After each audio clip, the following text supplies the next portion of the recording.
Good evening student. आज आपण paddy म्हणजेच भात या पिकावरती कोणकोणत्या किडींचा प्रादुर्भाव होतो हे आपण आज पाहणार आहोत. यामध्ये पहिला जो पेस्ट आहे तो आहे स्टेम बोरर. पेस्ट म्हणजेच मराठीमध्ये आपण किडी म्हणतो. स्टेम बोरर, नंतर पॅडी गॉल फ्लाय, त्यानंतर राईस बग, त्यानंतर राईस हिस्पा, नंतर पॅडी ग्रास हॉपर आणि शेवटचा पेस्ट आहे रॅट्स अँड क्रॅब्स. तर यामधले जे महत्त्वाचे पेस्ट आहेत की जे परीक्षेच्या दृष्टीने महत्त्वाचे आहेत, परीक्षेमध्ये यावरती प्रश्न येतो, तेवढेच महत्त्वाचे पेस्ट आपण या ठिकाणी अभ्यासणार आहोत. पण जर तुम्हाला 2 मार्काचा प्रश्न एनलिस्ट करायसाठी आला, list out the different paste of paddy crop, तर आपल्याला माहिती असायला हवं. पहिला पेस्ट जो आहे तो आपण पाहणार आहोत पॅडी गॉल फ्लाय. त्याचं नेचर ऑफ डॅमेज म्हणजे कशा प्रकारे ते डॅमेज करते पिकांना आणि त्याचं कंट्रोलिंग काय आहे हे आपण साधारणतः त्या पेस्टच्या संदर्भात माहिती पाहणार आहोत.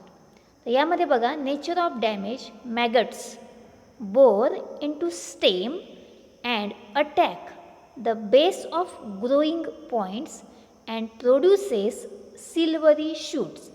आता या ठिकाणी जी फोटोग्राफ्समध्ये आपल्याला एकदम जवळून फोटो घेतलेला आहे आणि यामध्ये जी पेस्ट दिसते आणि त्याची जी स्टेज आहे ती आहे मॅगट स्टेज. ॲक्च्युली ती पॅडी गॉल फ्लाय आहे, पण त्याच्या काही वेगवेगळ्या स्टेजेस असतात, लार्वा, अडल्ट. त्यातल्या एक मधली जी स्टेज आहे ती मॅगट स्टेज आहे. तर या स्टेजला भात पिकावरती हा पेस्ट अटॅक करतो. मॅगट बोर इनटू द स्टेम म्हणजे जे स्टेम्स आहे त्याच्यामध्ये ते बोर करते, होल करते. And attack the base of the growing points. आता या ठिकाणी तुम्हाला फोटोग्राफमध्ये दिसत आहे बघा, हा जो पॉईंट्स आहे ग्रोईंग पॉईंट्स, यावरती ते अटॅक करते आणि यावरती अटॅक केल्यामुळे हा स्टार्टिंगचा पॉईंट्स असते, ग्रो होणारा पुढचा पॉईंट्स असतो.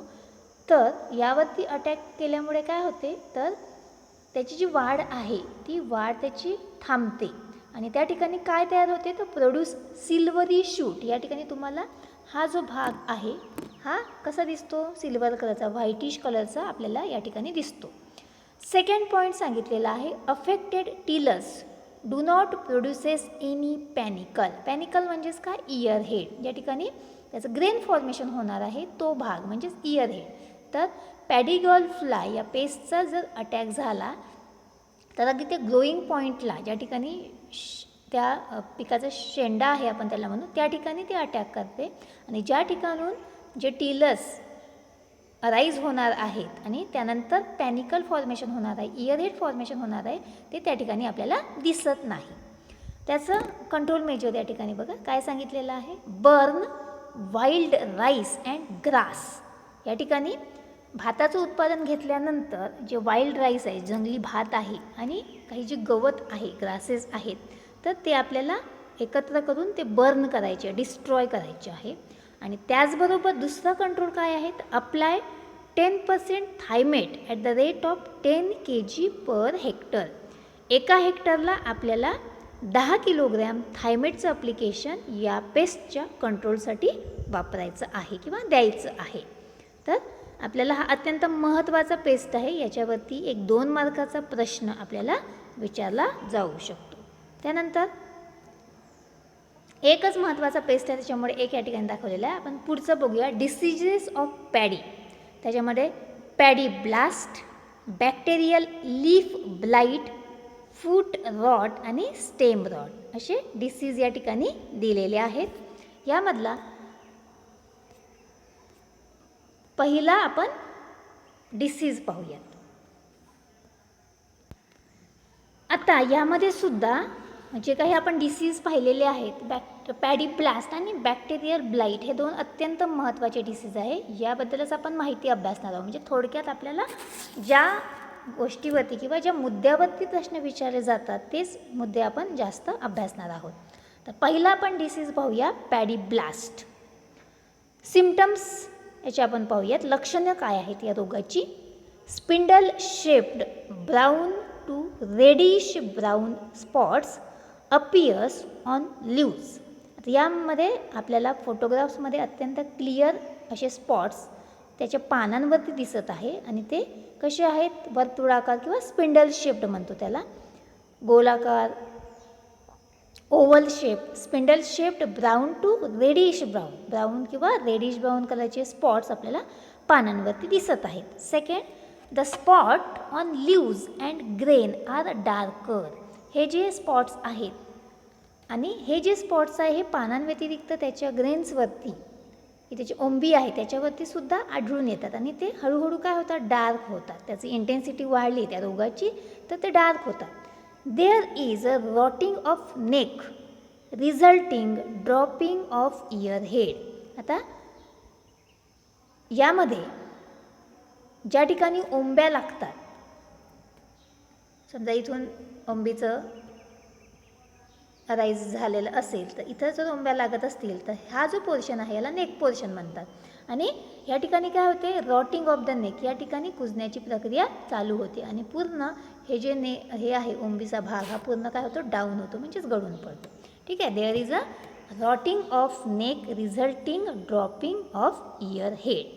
त्याच्यानंतर त्याचं कंट्रोल आहे.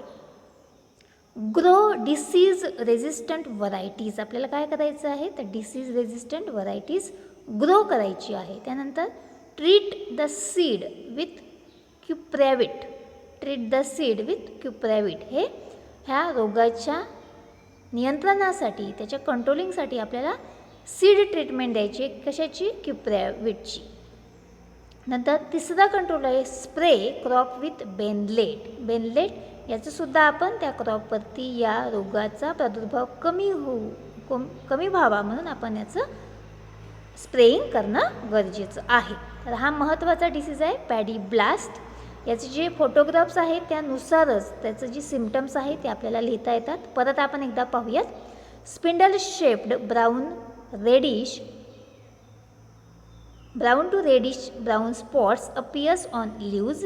The spots on leaves and grains are darker.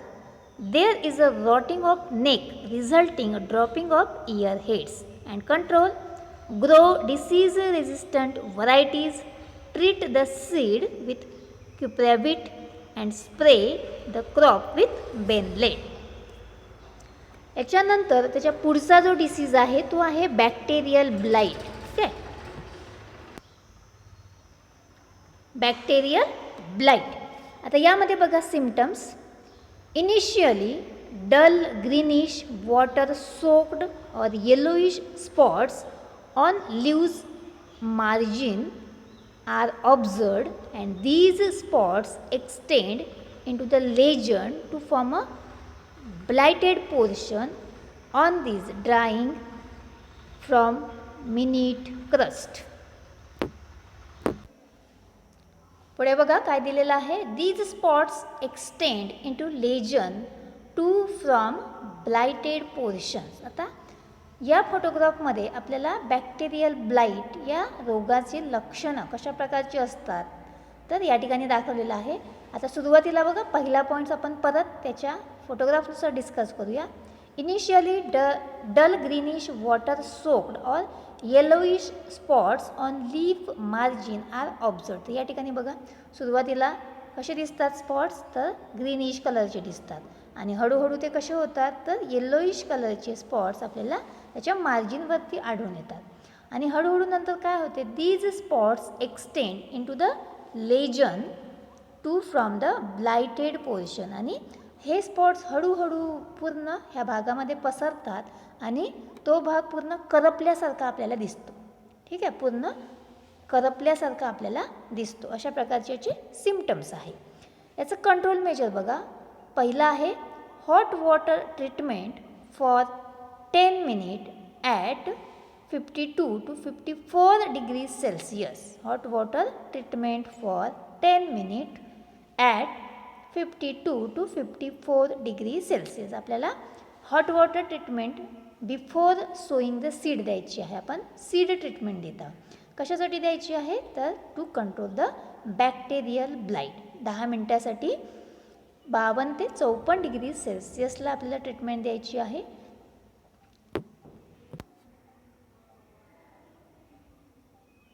आणि दुसरी जी ट्रीटमेंट आहे, कंट्रोल मेजर आहे, soak seed in Agrimycin for 8 hours and spraying of streptocycline. आपल्याला ॲग्रीमायसिन या सोल्युशनमध्ये सीड सोक करून ठेवू शकतो आपण 8 तासांसाठी, किंवा स्ट्रेप्टोसायक्लिन स्प्रे करू शकतो या रोगाच्या नियंत्रणासाठी, किंवा त्याचं कंट्रोल मेजर आपल्याला सांगता येईल. ठीक आहे. तर सिम्पटम्स परत एकदा आपण पाहूयात.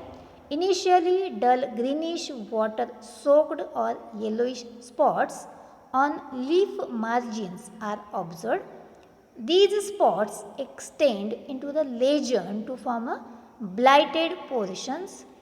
Control measure, hot water treatment for 10 minutes at 52 to 54 degree Celsius.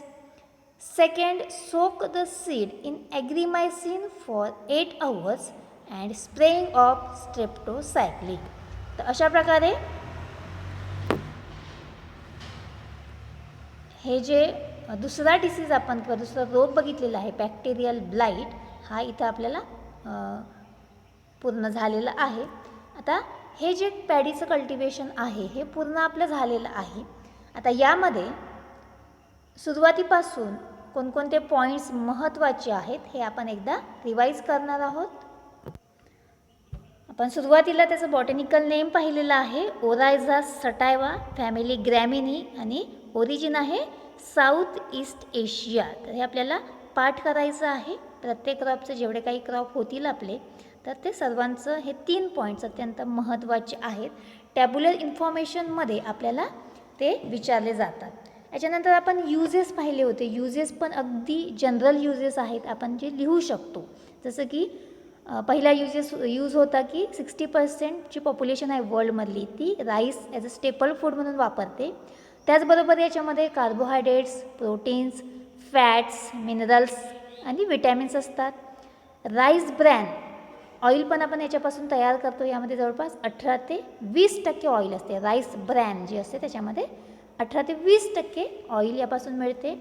त्यानंतर त्याचा पॅडी स्ट्रॉ जो आहे त्याचा उपयोग मॅन्युरिंग, मल्चिंग आणि पॅडिंग मटेरियल याच्यासाठी केला जातो. त्याचबरोबर याचे जे काही फॉडर पर्पज म्हणून वापरले जातात त्याच्यामध्ये राईस ब्रॅन असेल, पॅडी हस्क किंवा स्टॉक याचा वापर जनावरांना चारा म्हणून केला जातो. त्याचबरोबर पोल्ट्री फीड जो इन्फेरियर क्वालिटीचा राईस आहे तर त्याचा वापर पोल्ट्री फीड म्हणून केला जातो. त्याचबरोबर राईसचे जे बाय प्रोडक्ट आहे that is parched rice and beaten rice म्हणजे चुरमुरे आणि पोहे हे आपण यापासून तयार करतो. अगदी 2 मार्कासाठी 4 त्याचे युजेस लिहिणं अपेक्षित आहे. इझिली आपण एकदा जरी वाचलं तर त्याचे जनरल युजेस आहेत आपण लक्षात ठेवू शकतो. त्यानंतर पुढचा पॉईंट होता इकॉलॉजी. आता हे जे सॉईल आणि क्लायमेट हा जो मुद्दा आहे तो कशामध्ये येतो, इकॉलॉजीमध्ये येतो. तुम्हाला परीक्षेमध्ये write about the ecology of paddy असा सुद्धा प्रश्न विचारला जाऊ शकतो. मग त्याच्यामध्ये जर इकॉलॉजी विचारलं असेल तर सॉईल आणि क्लायमेट हे दोन्ही मुद्दे लिहिणं अपेक्षित आहे. सॉईलमध्ये आपल्याला इतकंच लक्षात ठेवायचं आहे की मेन कॅरेक्टरिस्टिक सॉईल म्हणजे मुख्य जो प्रकार आहे किंवा मुख्यत्वे कुठल्या सॉईलमध्ये आपण भात पिकाची लागवड करतो तर ती आपल्याला लक्षात ठेवणं गरजेचं आहे.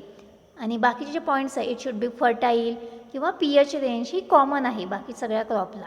तर ॲसिडिक आणि अल्कलाईन सॉईलमध्ये आपण त्याचं उत्पादन घेतो. या व्यतिरिक्त महाराष्ट्राचा विचार केला तर खारलँड्स आणि लॅट्रॅटिक सॉईल, ठीक आहे, रेड सॉईल आपण त्याला म्हणतो. तर यामध्ये त्याचा वापर यामध्ये त्याचं उत्पादन आपण घेतो. क्लायमेटमध्ये ट्रॉपिकल क्रॉप आहे. ट्रॉपिकल क्रॉप जर असेल तर वॉर्म आणि ह्युमिड क्लायमेट त्यासाठी गरजेचं आहे. हे आपण पाठच करून ठेवायचं आहे. टेम्परेचर 20 ते 37 आणि रेनफॉल जो आहे तो 1000 मिलीमीटरच्या जास्त, कारण पॅडी हे पीक आहे ही ॲक्वॅटिक सेमी ॲक्वॅटिक आहे त्याच्यामुळे रेनफॉल या पिकासाठी जास्त लागतो. व्हरायटीजमध्ये जनरली सेंटेड व्हरायटीज आपण लक्षात ठेवायच्या ज्या तुम्हाला माहिती आहे already. Basmati, Ambemohar, Chinnor, hybrid variety असतील तर IR8, IR22, साबरमती, कृष्णा, जया, रत्ना आणि लोकल असेल तर कर्जत, आंबेमोहोर. ठीक आहे, ह्या व्हरायटी आपण लक्षात ठेवायच्या आहेत. त्यानंतर हा पण मुद्दा 2 मार्कासाठी विचारलेला आहे बोर्ड एक्झाममध्ये. Objective for breeding new varieties of the rice. अगदी सोपे आहेत, थोडक्यात दिलेले आहेत. त्यानंतर characteristics of high yielding varieties of the rice. ज्यावेळेस आपण हायब्रिड व्हरायटीज तयार करतो तर त्यामध्ये त्याची कॅरेक्टरिस्टिक, त्याचे गुणधर्म काय असणं गरजेचं आहे, तर हे या ठिकाणी दिलेले आहेत.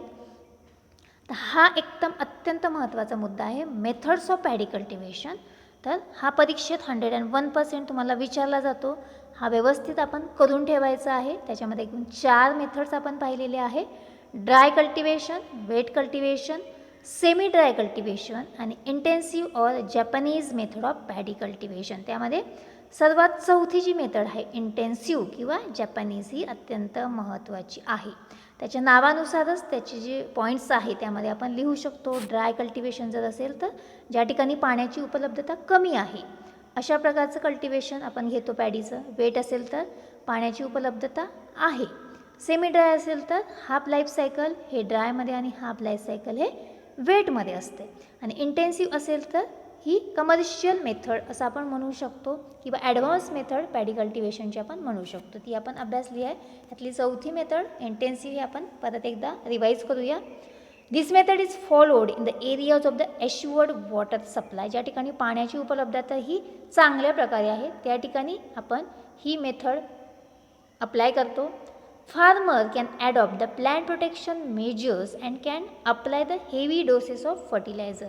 महत्त्वाचा मुद्दा आहे दुसरा की ह्या मेथडमध्ये जे फार्मर्स आहे हे हेवी डोसेस ऑफ फर्टिलायझरचा वापर करतात आणि त्याचबरोबर प्लांट प्रोटेक्शन मेजर्स ह्याचासुद्धा चांगल्या प्रकारे वापर करतात. तिसरा मुद्दा आहे seedlings are grown on raised bed and 3 to 4 seedlings are transplanted at each spot in a row. Raised bed म्हणजे गादी वाफ्यावरती आधी सीडलिंग्स किंवा रोपं तयार केली जातात आणि त्यानंतर ते ट्रान्सप्लांट मेन फील्डमध्ये केली जातात आणि त्या ठिकाणी एका स्पॉटमध्ये जनरली 3 ते 4 सीडलिंग्स ह्या लावल्या जातात.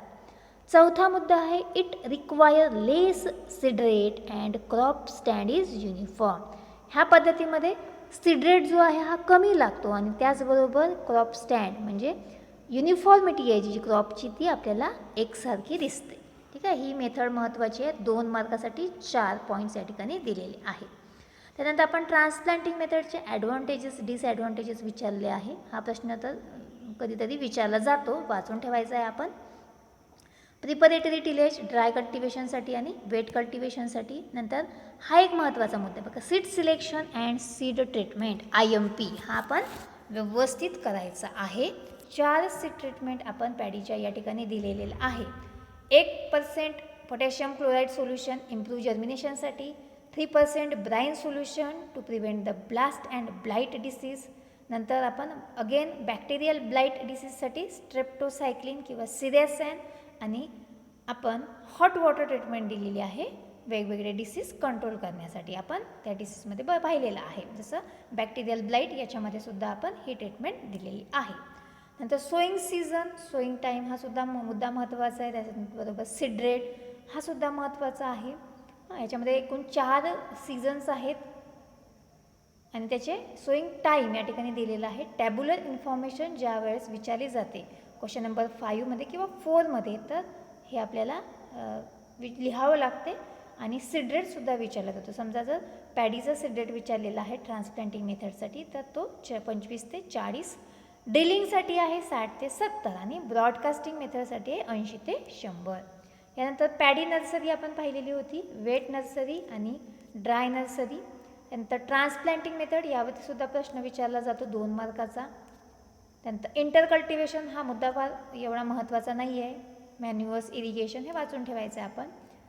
त्यानंतर हार्वेस्टिंग आणि यील्ड हा एक मुद्दा महत्त्वाचा आहे बघा. हार्वेस्टिंग आणि यील्ड हा सुद्धा सेपरेट 2 मार्कासाठी विचारला जातो. त्याच्यामुळे व्यवस्थित आपण करून ठेवायचं आहे आणि अगदी सोपा आहे, इझिली लक्षात राहतो. बाकीचे जे फील्ड क्रॉप आहे जसं व्हीट आहे, पॅडी आहे, ज्वार आहे, बाजरा आहे आपण शिकणार आहोत पुढे. तर तशाच प्रकारचं हार्वेस्टिंग जवळपास सारखंच हार्वेस्टिंग ह्यासुद्धा पिकाचं असते. तर कंपॅरेटिव्ह जरी आपण लक्षात ठेवलं तरी ते आपल्या लक्षात राहील आणि आपल्याला लिहिता येईल परीक्षेमध्ये. नंतर यील्डसुद्धा महत्त्वाचं आहे. लोकल व्हरायटीज रेनफेड आणि इरिगेटेड आणि हाय यील्डिंग व्हरायटीज रेनफेड आणि इरिगेटेड याचं यील्ड या ठिकाणी दिलेलं आहे. आणि त्यानंतर आज आपण पेस्ट आणि डिसीज पाहिलेले आहेत. यातले जे महत्त्वाचे आहेत तेवढेच पेस्ट आणि डिसीज या ठिकाणी आपण अभ्यासलेले आहेत. तर आपलं पॅडीचं कल्टिवेशन पूर्ण झालेलं आहे. तुम्हाला काही अडचणी असतील तर तुम्ही अवश्य विचारा. कमेंट बॉक्समध्ये तुम्ही अडचणी तुमच्या लिहा. आणि यानंतरच्या लेक्चरला आपण पुढचं क्रॉप चालू करणार आहोत. तर आज आपण इथेच थांबूया. धन्यवाद.